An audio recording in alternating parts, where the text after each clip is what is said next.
Sharon Rena Denberg was born September 20th, 1961 in Baltimore, Maryland, to parents Abraham and Beth Denberg. Sharon was the eldest of 4 daughters and publicly led a deceptively normal middle-class life. Her parents were active in their community, being fixtures at their local synagogue, as well as any local events. Most people knew of the Denbergs and thought highly of them. Notably, people commented on how well-mannered and incredibly well-behaved their daughters were. The young parents seemed to keep a strict, traditional household, and the girls all acted accordingly. While under their parents' roof, they did as they were told, and were the subject of countless compliments from other adults. But it would seem, despite appearances, that Sharon desired more. When she was in high school, Sharon was extremely active in extracurricular activities. She played volleyball, field hockey, sang in the school's chorus, worked on the school paper, starred in multiple theater productions, and even found time to work as a nurse's aide, teacher's aide, and more. Though many would describe the young woman as, quote, as normal as you can get, she was enterprising in a way that many young men and women her age were not. She saw opportunities everywhere and was quick to jump on them. Where others would follow societal expectations and the socially acceptable way of doing things, Sharon was quick to buck the guidelines, choosing instead to forge her own way and move through uncharted territory. Those close to Sharon at the time would go on to state that they believed her determination and willingness to do things her own way was her way of trying to rebel while living with her parents. She saw extracurriculars as a way to stay out of the home longer and was constantly looking for new projects that would grant her the slightest bit more freedom. Her peers would also note that she had an uncanny ability to sell anything to anyone. She was described as being the ultimate salesman, transforming herself into whatever her prospective client wanted her to be in order to get them on her side. While in high school, this skill helped her gain favor with many of her classmates and the teachers, but it would really come to fruition outside of class. In the early 1990s, Sharon would marry Victor Lopatka, a Christian electrician. Again, those closest to her would describe this marriage as being another form of her rebelling against her parents. Though some would state that Sharon did love Victor and wanted to be with him, they would also state that it was clear that she enjoyed the fact that her parents disliked him. They didn't approve of any part of their relationship, and when the pair would eventually wed, they would not be in attendance. In fact, they would cut her off completely. Some sources stated that the main issue between the Denbergs and Sharon's fiancé was the fact that he was not of the same faith as they were. They reportedly felt ashamed and embarrassed of Sharon, believing that her falling in love and even entertaining the thought of being with a Christian as being a sign that they had raised her incorrectly. Neighbors and friends of the couple would describe them as bubbly and in love, with Sharon taking a tremendous amount of pride in their home. Though Victor earned them more than enough to support them both, Sharon always wanted more for themselves, and began to supplement their income by turning to the internet. But this one choice would inevitably lead to her death, one which still causes debate nearly 30 years later. Welcome back to another episode of Dreading, or if this is your first time here, welcome. Today we are going to be reviewing the case of Sharon Lopatka and discussing if it is possible for someone to consent to being murdered. This case was one of the first suggestions we ever received on the channel, being sent in by a longtime subscriber. But when we received it, we didn't believe that we could properly give the case the care it deserves. This case, like so many others, requires a bit of nuance in its discussion, and we weren't convinced we were ready to handle it at the time, but we hope we're able to do so now. As always, if there is a case you would like to see showcased on this channel, or a topic you would like more attention brought to, you can let us know by emailing me at dreading.official@gmail.com. We're constantly going through our email, pulling out topics, and adding them to our queue. Our plan is to cover all requests, but as we have thousands, it might take us some time. Also, I would like to take some time to thank our Patreon supporters. In the last week or so, some of our videos have been copyright claimed. Working on YouTube means that our income is less than reliable, but the support via Patreon ensures that we can continue to bring you content full-time. As such, new perks are in the works, alongside more videos. Even if we are demonetized fully, we can still make content. So, we cannot thank you enough for your contributions. With all of that said, let us begin.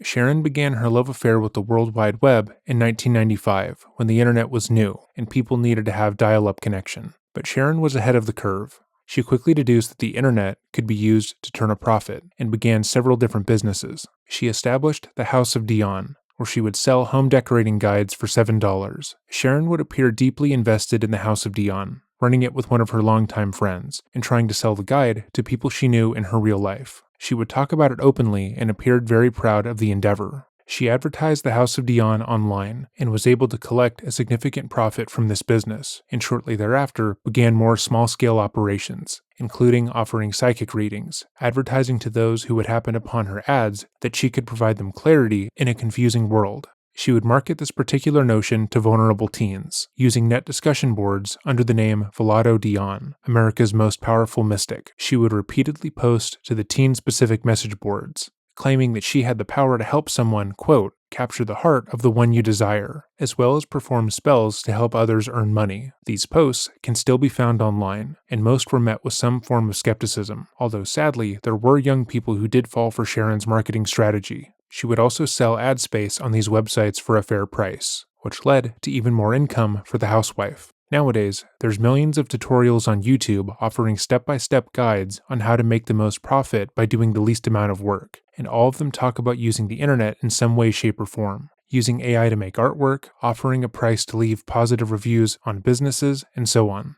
But in 1995, very few people were thinking this way. In fact, a fair few people avoided the internet entirely, believing it to be a passing fad that would be forgotten in a year or so. So for Sharon to have so many different small side projects going on says a lot about how she saw the world. Even if it was a fad, she was going to use it to her full advantage. However, Sharon's fascination and money-making prowess online would also lead her to making a phone sex hotline. Men and women would call in, share their deepest, darkest fantasies with Sharon, and she would match their interest, allowing them to explore their taboo desires without judgment. While Sharon had spoken about the House of Dion publicly, it's unknown whether her partner was aware of the fact that she was operating the phone line. It's widely believed that Sharon was forthcoming about certain parts of her business with her husband, but kept him away from the more delicate portions, believing that he would either not understand or would want her to stop. And because Sharon was mostly in charge of the family's finances, she would claim that all of the money she earned came from the House of Dion, or from the mystic readings, and Victor would be none the wiser. Some sources declare this as a fact. However, Victor has not commented on this notion himself, that we were able to find at least, so take that with a grain of salt. The phone sex hotline was somewhat profitable, and it led Sharon down darker avenues of making money.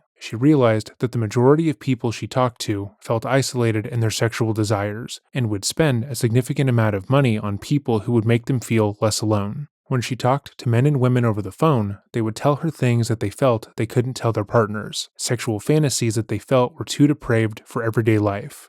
She immediately thought of how to profit from that. If she could provide people with a safe way to exercise their sexual fantasies, to be an anonymous person for whom they could fantasize about, she could probably make thousands of dollars off of that alone. Sharon also seemed to feel, based on her writing, that she had her own sexual fantasies that needed to be explored. She spent a significant amount of time online looking at porn and hanging out in adult chat rooms. But Sharon wasn't aroused or interested in the average chat rooms that were a dime a dozen online. She found herself drawn to the extreme sites, where nothing was off limits. Again, it's unknown whether she was sexually interested in these sites herself, or if she saw the people on the sites as being more sexually depraved, and therefore easier to profit from. She became a fixture on these sites, where people would post about bondage, scat play, necrophilia, and more. She would take on different personalities while on these boards, often trying to mirror what she believed the majority of people looking at the site would be interested in.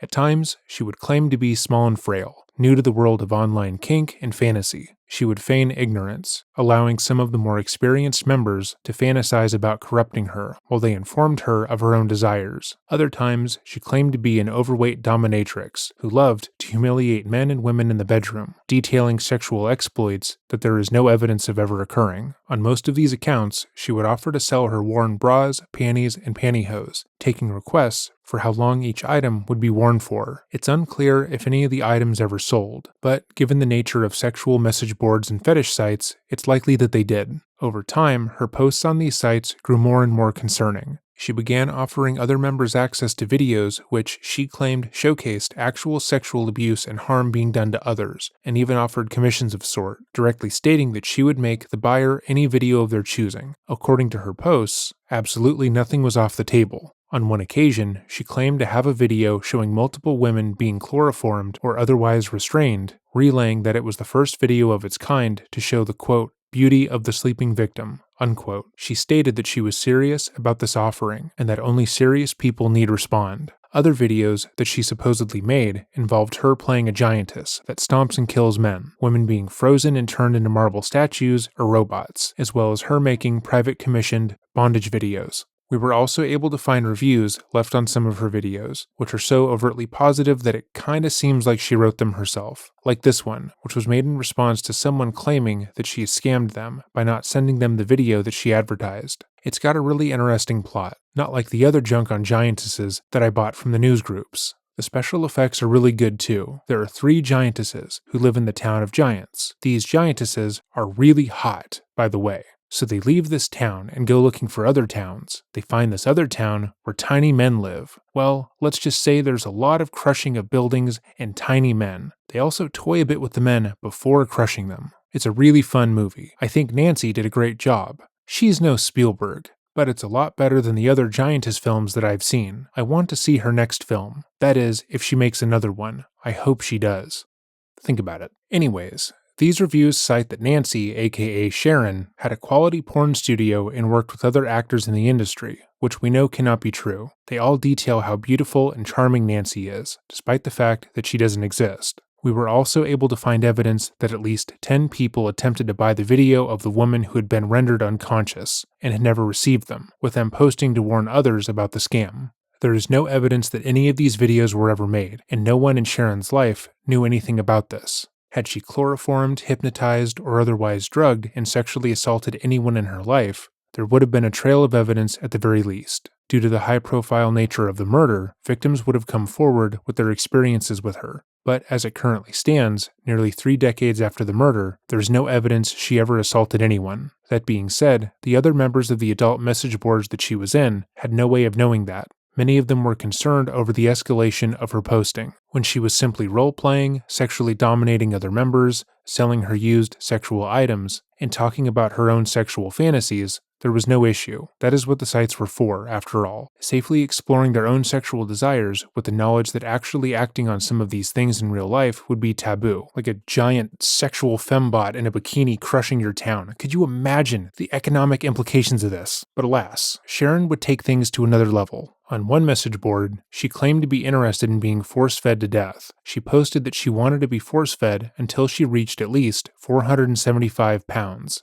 stating, "I am not interested in email correspondence or a phone feeding. What I would really like is the real thing. I am willing to be force-fed to meet my goal if necessary. I am also willing to relocate if that's what it takes to find the right feeder. I am hoping someone out there will help me and share in the most erotic experience of their life." Sharon ended the post by claiming that she didn't want to break up marriages and discouraged any potentially married person from responding, despite her being married. This was far from the only post that she would make discussing being tortured to death. She posted in multiple message boards, often stating that her goal was in line with what the fetish presented. The only constant factor was her believing that to die in the commission of a sex act would be the most euphoric experience she could have. Her post on the necrophilia board read, "Want to talk about torturing to death? Hi, my name is Gina. I was wondering if anyone out there would want to talk about the subject mentioned above with me. I kind of have a fascination with torturing till death. Of course, I can't really speak about it with my friends and family. Would love to have an email exchange with someone. If you're interested, email me at gina108@aol.com. I hope you all don't think I'm strange or anything. I just want to talk about it." Most who stumbled upon her post on the board were deeply concerned, telling her that their discussions were meant to role-play a fantasy, not to discuss or plan the real thing.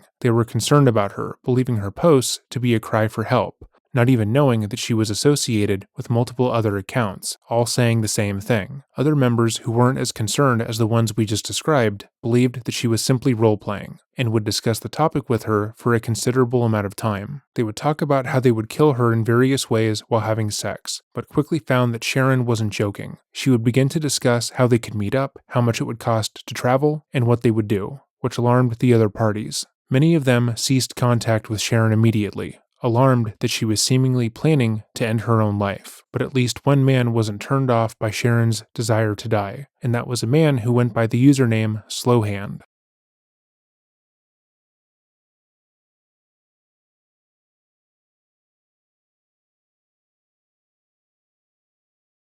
Robert Glass was the kind of person you could easily overlook. He was quiet, unassuming, and most people would state that he cared much more about computers and technology than the world around him. He was the kind of person who seemed strained by humanity, wanting to spend the majority of time by himself.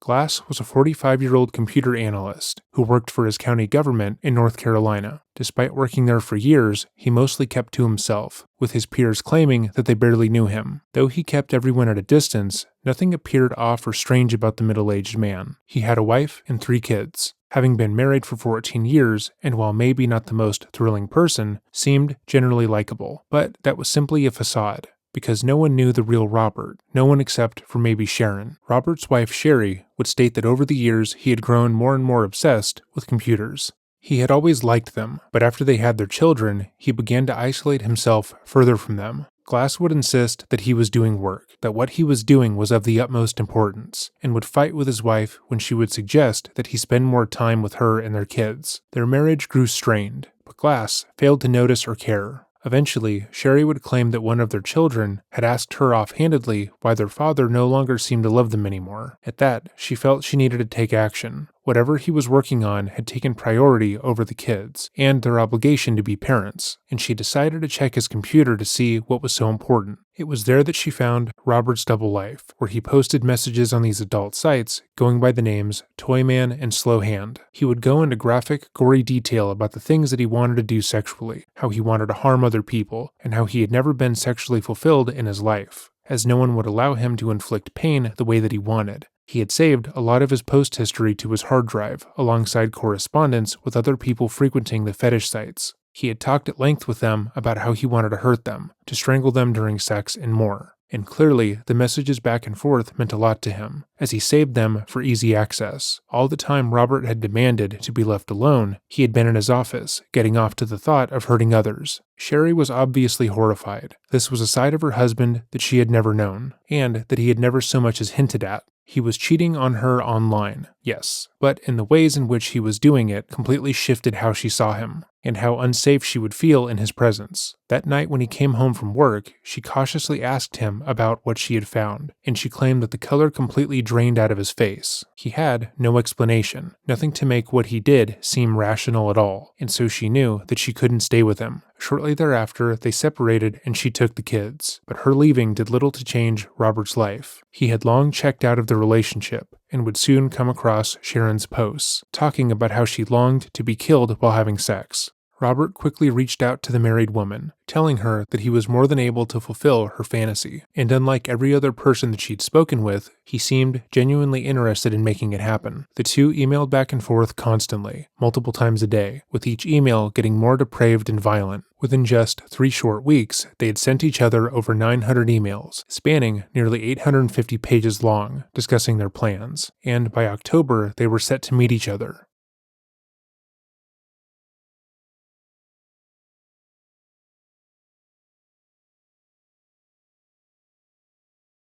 Sharon told her husband that she had planned to take a short trip to Georgia in order to see some friends. She said it was a girls' trip, one that he would no doubt not be interested in. But she said she would be back in a few days. When a week passed without Victor hearing from his wife, he grew concerned and began to reach out to friends and family members about where she could have gone. No one seemed to know. In fact, most of her friends stated that they didn't believe that Sharon had any friends in Georgia. They urged him to look around the home for anything she had left behind that could show where she had gone, and it was only then that Victor had found a note that she had written for him. The note stated that she was leaving him and had no plans on returning to their home. The note ended ominously, with Sharon writing, "If my body is never retrieved, don't worry. Know that I am at peace." She went further to tell him to not go after the killer, which shook Victor to his core. This was a side of his wife he had never known, and fearing the worst, he immediately contacted the police. Law enforcement was able to rule out Victor as a suspect relatively early, and he informed them that his wife earned a considerable amount of money online. He told them about the House of Dion, and that she was an early adopter of the new technology. Using the department's newly established computer crimes unit, they collected Sharon's desktop computer and found the messages between her and Robert, detailing their plans to kill her during sex.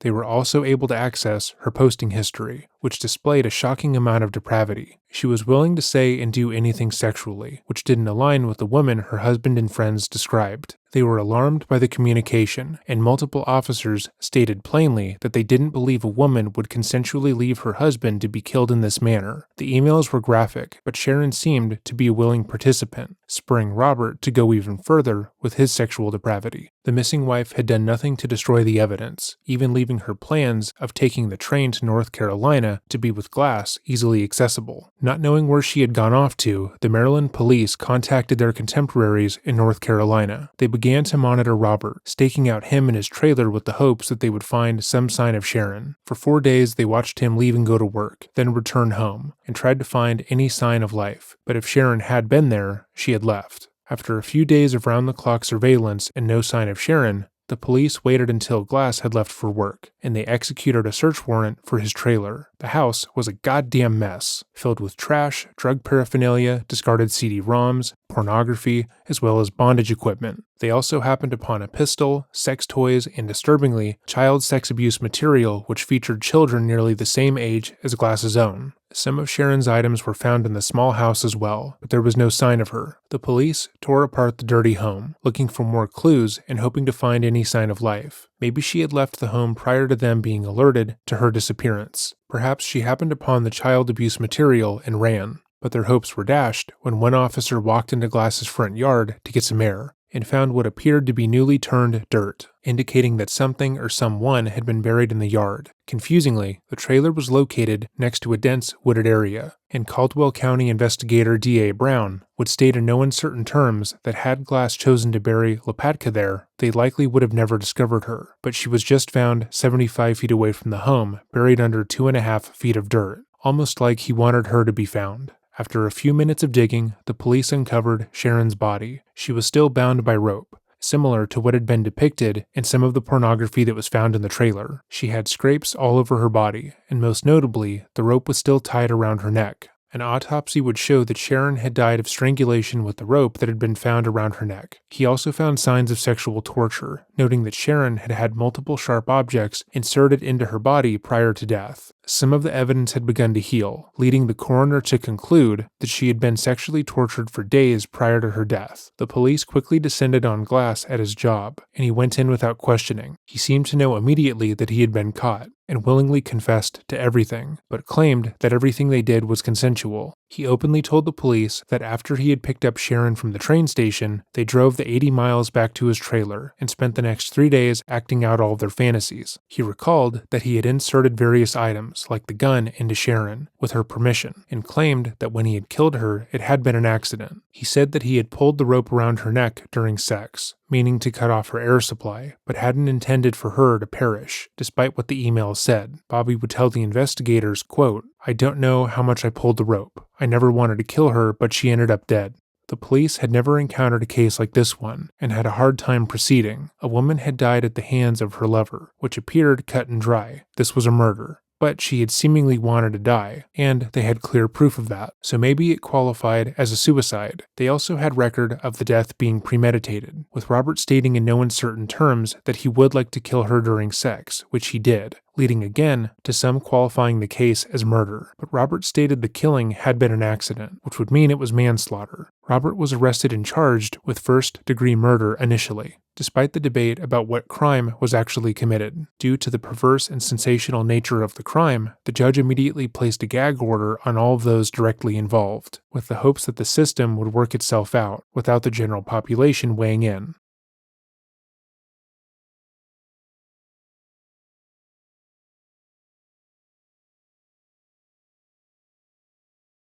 Despite the gag order, the media quickly picked up on the case, and were able to find Sharon's post history on Usenet. Her repeated queries on the message boards, pleading with someone to kill her to fulfill her ultimate sexual fantasy, depicted a willing participant in her own murder, and her post history indicated that she was a sexual deviant, one who would do anything to get off. Friends and family tried to negate this interpretation of the person they had known, but that did little to quell media speculation. Again, the internet was relatively new at this point, and the case had become a lightning rod for internet censorship. Politicians, parents, and concerned citizens discussed how they believed Sharon's more perverse interests seemed to escalate with her prolonged internet usage, and they argued that she would still be alive had she not posted to so many message boards. They went further to contend that Sharon could be used as an avatar for anyone in their life, as she had clearly been corrupted by the internet. In one post, a concerned parent wrote that anyone's son, daughter, or friend could be the next Sharon, browsing the internet one day to try and sell some magazines, only to be slowly tainted by its perverse content. Consequently, others argue that while Robert Glass was in no way representative of the BDSM community, that the murder had been consensual. Professionals who studied the case would go as far as to say that Sharon was actually a suicidal masochist, as she had deliberately entered her relationship with Glass with the intention to die. Hundreds of emails she had sent to her paramour clearly indicated her overwhelming desire to die in a sexual act, and her post history showcased that she didn't necessarily care how that came about. Sharon repeatedly consented throughout their conversations and encouraged Glass's more depraved inclinations. It would take 3 years for the case to go to trial, with Robert planning to argue his case throughout. He would eventually take a plea deal, pleading guilty to voluntary manslaughter as well as 6 counts of second-degree sexual exploitation of a minor, stemming from his collection of child sex abuse material. He was sentenced to nearly 4 years in prison, but if you're thinking he gets off easy for his crimes against children, no need to worry. 1 month prior to his scheduled release, Robert was found dead in his prison cell, having succumbed to a heart attack in his sleep, which feels correct. And now, we relay the question to you. Did Robert murder Sharon? Yes, he was a predator, and deserved to die in prison. That much is unquestionable. But had he not been, if this had simply been a sex act gone wrong, an accidental asphyxiation during breath play, does that warrant jail time? And does Sharon's consent matter, given that she ultimately died? In other discussions I've seen on this case throughout my research, it appears that most people have a hard time believing that Sharon did consent the whole way through. Sure, she said she wanted to die, but what if she changed her mind, told Glass to stop, or not wanted to die when she began to lose consciousness?